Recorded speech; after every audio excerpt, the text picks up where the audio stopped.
Hay historias que la naturaleza susurra, pero solo unos pocos se detienen a escucharlas. Hoy descubrirás una de ellas. La noche que el mar se levantó. 12 de noviembre de 1970. 11 de la noche. En las islas del delta del Ganges, millones de personas duermen en sus casas de madera y paja. Son pescadores, agricultores de arroz, familias que han vivido generación tras generación en estas tierras fértiles, rodeadas de agua por todos lados. El aire está pesado, húmedo. Hay algo extraño en la atmósfera, pero nadie puede precisar qué. Algunos ancianos recuerdan historias de tormentas ancestrales que borraron aldeas enteras. Pero han pasado décadas, y la memoria es frágil. A 200 kilómetros de distancia, en el Golfo de Bengala, algo monstruoso se acerca.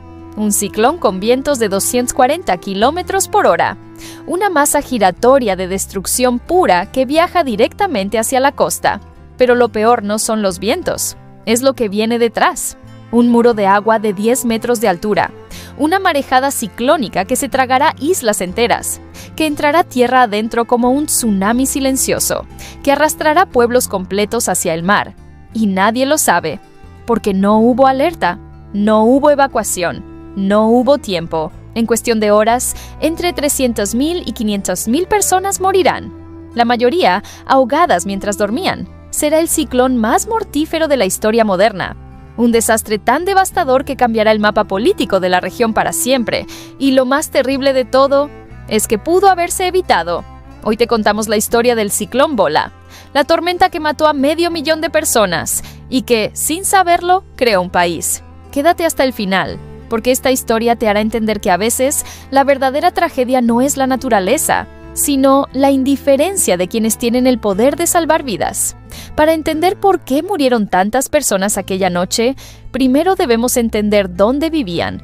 Estamos en el delta del Ganges, el delta fluvial más grande del mundo.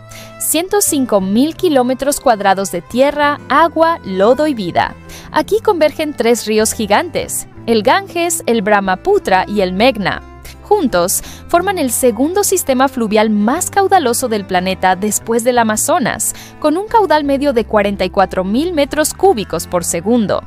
Imagina toda esa agua, fluyendo desde los Himalayas, arrastrando millones de toneladas de sedimentos cada año, construyendo, erosionando, transformando constantemente la geografía de la costa.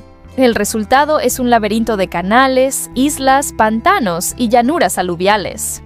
Tierras tan bajas que apenas se elevan 2 o 3 metros sobre el nivel del mar, pero son tierras extraordinariamente fértiles, perfectas para el cultivo de arroz, yute y té. Y por eso, a pesar de los riesgos, más de 143 millones de personas viven allí. Es uno de los lugares más densamente poblados de la Tierra y también uno de los más vulnerables. Porque el delta del Ganges está en la ruta directa de los ciclones tropicales del Golfo de Bengala. Cada año, entre abril y diciembre, se forman tormentas en el Océano Índico Norte. La mayoría son pequeñas, algunas son devastadoras. Y cuando un ciclón grande golpea el delta, el resultado es apocalíptico, porque las islas son planas, porque no hay elevaciones, porque las casas están hechas de materiales ligeros, y porque cuando el mar se levanta, no hay a dónde correr. En 1886, un ciclón mató a más de 200.000 personas. En 1897, otro mató a 175.000. En 1960, 2 ciclones mataron a 16.000 en un solo mes. Era un ciclo mortal que se repetía una y otra vez. Y en noviembre de 1970, la historia estaba a punto de repetirse, pero esta vez sería mucho peor. 1 de noviembre de 1970. En el mar de China Meridional se forma la tormenta tropical Nora. No es particularmente intensa. Dura apenas 4 días antes de debilitarse sobre el Golfo de Tailandia. Pero sus restos no mueren. Se desplazan hacia el oeste, sobre la península malaya.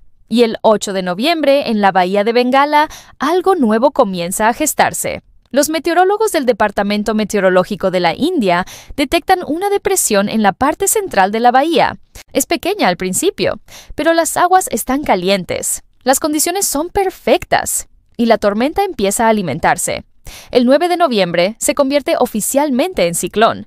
Le asignan el nombre Bola, por una de las islas que pronto arrasará. Durante los siguientes 2 días, el ciclón se intensifica mientras avanza lentamente hacia el norte. El 11 de noviembre desarrolla un ojo claro, una señal inequívoca de que se ha convertido en una bestia. Los satélites meteorológicos, aún primitivos en 1970, capturan imágenes borrosas pero inquietantes. Una espiral blanca perfecta girando sobre el océano. El 12 de noviembre, el ciclón alcanza su máxima intensidad. Vientos sostenidos de 240 km por hora. Presión central de 960 hectopascales. Categoría 4 en la escala Saffir-Simpson. No es el ciclón más fuerte que jamás ha golpeado la región, pero será, con diferencia, el más mortífero, porque tiene algo peor que vientos devastadores. Tiene una marejada ciclónica colosal. 12 de noviembre de 1970. Día. En las islas del Delta, la vida continúa como siempre. Los pescadores salen en sus botes. Las mujeres lavan ropa en los canales. Los niños juegan en las calles de tierra. Algunos notan que el cielo está extrañamente oscuro, que el aire está cargado, que los pájaros se comportan de forma extraña. Pero no hay alarmas, no hay avisos oficiales, no hay evacuaciones. ¿Por qué? Por varias razones, todas ellas mortales. Primero, las tensiones políticas entre India y Pakistán. El ciclón se está formando en aguas internacionales, pero su trayectoria lo lleva directamente hacia Pakistán Oriental, el territorio que hoy conocemos como Bangladesh, pero que en 1970 era una provincia de Pakistán. India tiene información meteorológica detallada, pero debido a las hostilidades entre ambos países, no comparte toda la información con Pakistán, una omisión que costará cientos de miles de vidas. Segundo, el sistema de alerta de tormentas de Pakistán Oriental es inadecuado. Existe en papel, pero no funciona en la práctica. Las comunicaciones con las islas remotas son precarias. Muchas aldeas no tienen radio, menos aún teléfonos. Tercero, incluso si hubiera habido una alerta, ¿a dónde habrían ido? Las islas son planas, no hay colinas, no hay refugios elevados, no hay edificios de hormigón que puedan resistir una marejada de 10 metros. Y cuarto, la memoria histórica se ha desvanecido. Los ancianos que sobrevivieron a los ciclones de principios del siglo XX ya han muerto. Las nuevas generaciones no saben realmente lo que puede hacer una tormenta de esta magnitud. Así que, cuando cae la noche del 12 de noviembre, la mayoría de la gente simplemente se va a dormir. No saben que es la última noche de sus vidas. 12 de noviembre de 1970. 11:00 p.m. El ciclón Bola toca tierra en la costa de Pakistán Oriental. Coincide exactamente con la marea alta, el peor momento posible. Los vientos aúllan con una furia indescriptible. Arrancan techos, derriban árboles, levantan barcos de pesca y los lanzan tierra adentro como si fueran juguetes. Pero lo verdaderamente mortal no son los vientos, es la marejada. Una masa colosal de agua oceánica, empujada por los vientos del ciclón, se acumula frente a la costa. Y cuando la tormenta llega a tierra, toda esa agua se libera de golpe. Un muro de agua de hasta 10 metros de altura avanza sobre las islas. 10 metros. La altura de un edificio de 3 pisos. Viaja a velocidades de hasta 50 kilómetros por hora. Entra por las bocas de los ríos. Se derrama sobre las llanuras. Inunda aldeas enteras en cuestión de minutos. La gente se despierta con agua hasta las rodillas, luego hasta la cintura, luego hasta el cuello. Intentan escapar, pero no hay a dónde ir. El agua está por todos lados. Y sigue subiendo. Las casas de madera y paja se desintegran, las estructuras de bambú colapsan, las familias son arrastradas, separadas, ahogadas. Algunos logran aferrarse a árboles, a vigas flotantes, a cualquier cosa que los mantenga a flote. Pero el agua está llena de escombros, de animales muertos, de cuerpos, y la tormenta continúa durante horas. En la isla de Bhola, la más grande del delta, pueblos enteros desaparecen bajo el agua. En la zona de Tasumuddin, el 45% de la población muere en una sola noche. De 107,000 habitantes, más de 75,000 se esfuman. Radio Pakistán informará días después que en 13 islas cerca de Chittagong no quedó un solo superviviente, ni uno. Cuando finalmente amanece el 13 de noviembre, el ciclón ha pasado. Se desplaza tierra adentro, debilitándose rápidamente sobre Assam. Pero el horror que deja atrás es indescriptible. 13 de noviembre de 1970. Amanecer. Cuando sale el sol, los pocos supervivientes emergen de sus refugios improvisados, y lo que ven es un paisaje de pesadilla. No quedan casas, no quedan aldeas, no quedan cultivos, solo lodo, agua estancada, escombros y cuerpos. Miles y miles de cuerpos flotan en los canales, quedan atrapados en los árboles, yacen amontonados en lo que antes eran calles. El olor es insoportable. En el calor tropical, los cadáveres comienzan a descomponerse en cuestión de horas. Los supervivientes deambulan en estado de shock. Buscan a sus familias, a sus hijos, a sus padres. La mayoría no los encontrarán vivos. Los barcos de pesca han sido destruidos. Los campos de arroz están inundados con agua salada, arruinados para las próximas cosechas. El ganado ha muerto. Las reservas de alimentos han desaparecido. 3,6 millones de personas han sido directamente afectadas por el ciclón. El 85% de las viviendas en la zona de impacto han sido destruidas o gravemente dañadas. El 90% de los pescadores han perdido sus botes. Y el número de muertos, nadie lo sabe con certeza, porque muchos cuerpos nunca se encontrarán, fueron arrastrados al mar o quedaron enterrados bajo el lodo. Las estimaciones iniciales hablan de 100,000 muertos, luego 200,000.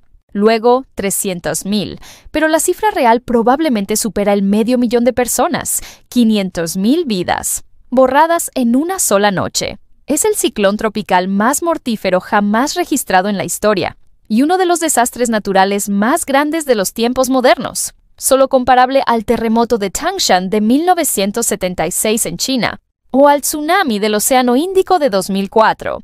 Pero lo que sucede después del desastre es, en muchos sentidos, tan trágico como el propio ciclón, porque la respuesta del gobierno pakistaní es lenta, inadecuada, insultantemente insuficiente. El presidente de Pakistán, Yahya Khan, está en China en viaje oficial cuando ocurre el desastre. No regresa inmediatamente. Cuando finalmente llega a Pakistán Oriental el 16 de noviembre, 4 días después de la tragedia, su visita es breve y superficial. Sobrevuela la zona devastada en helicóptero. Ve la destrucción desde arriba, hace algunas declaraciones vagas sobre ayuda gubernamental y luego se va. Los primeros esfuerzos de rescate son patéticos. Al día siguiente del ciclón, solo 3 barcos cañoneros y un barco hospital parten desde Chittagong hacia las islas devastadas. Es una gota en el océano de sufrimiento. No hay suficientes médicos, no hay suficiente agua potable, no hay suficiente comida, no hay suficientes equipos de rescate. La gente muere no solo por el ciclón, sino por lo que viene después.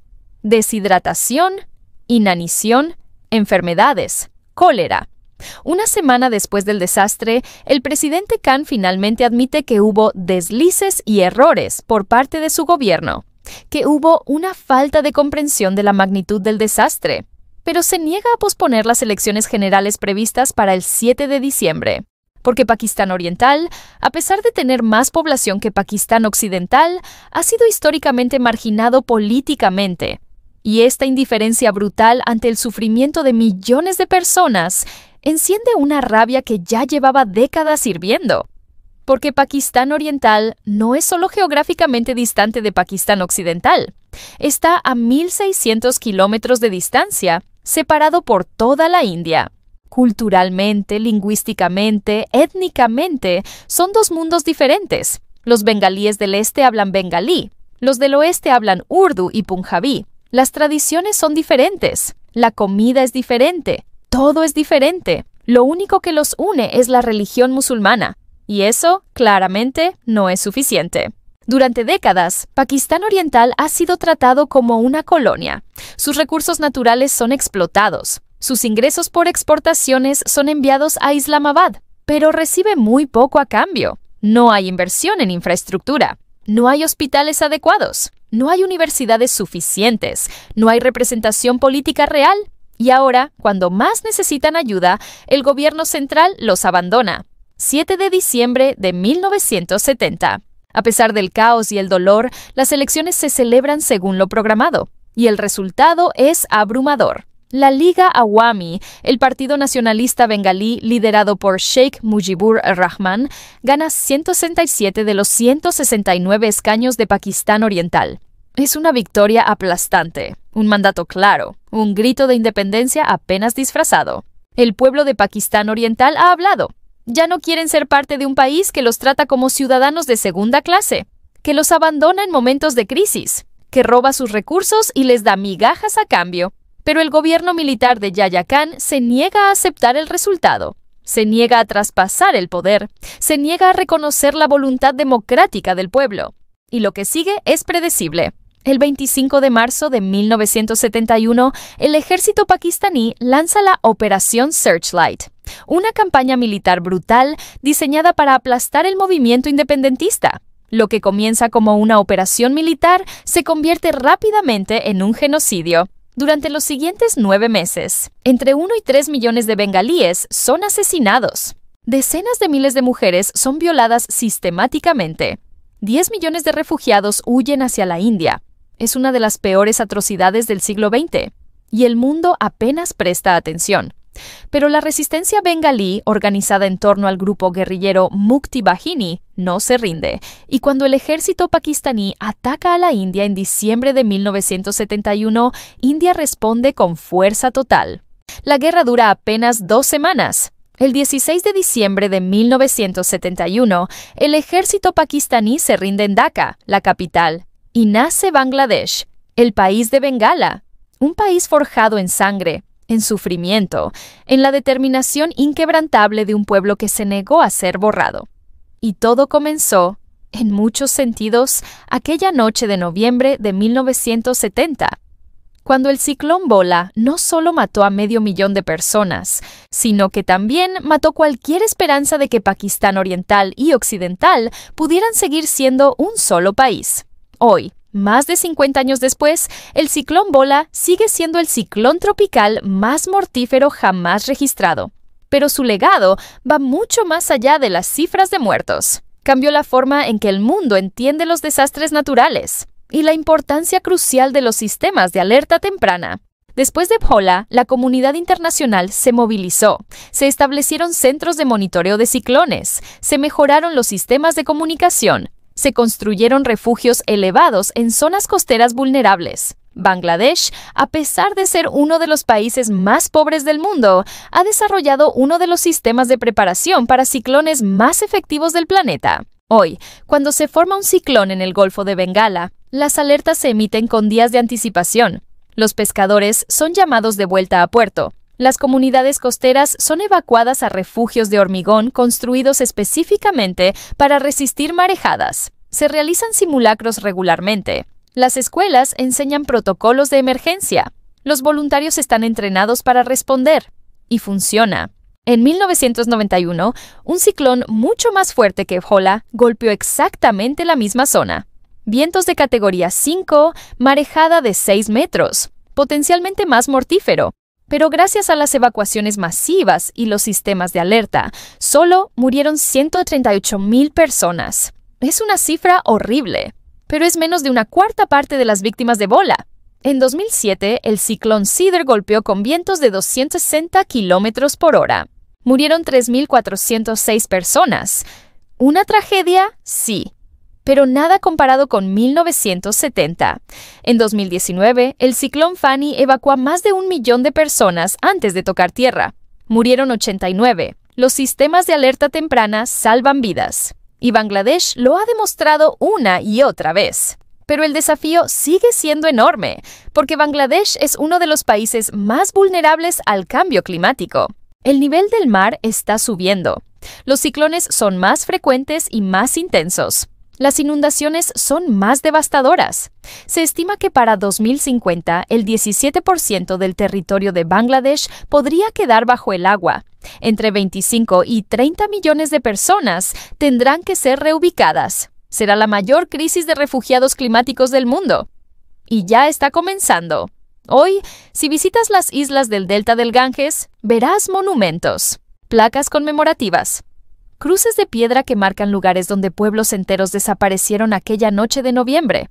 En Tasumuddin, donde murió el 45% de la población, hay un memorial con los nombres de algunas de las víctimas. No de todas, porque nunca se supo exactamente quiénes eran todos los muertos. Muchos no tenían documentos de identidad. Muchos eran tan pobres que nadie registró oficialmente sus nacimientos. Y en la confusión del desastre, simplemente se convirtieron en números, en estadísticas. Pero cada uno de esos números era una persona, con sueños, con familias, con vidas que apenas estaban comenzando o que estaban llegando a su fin natural.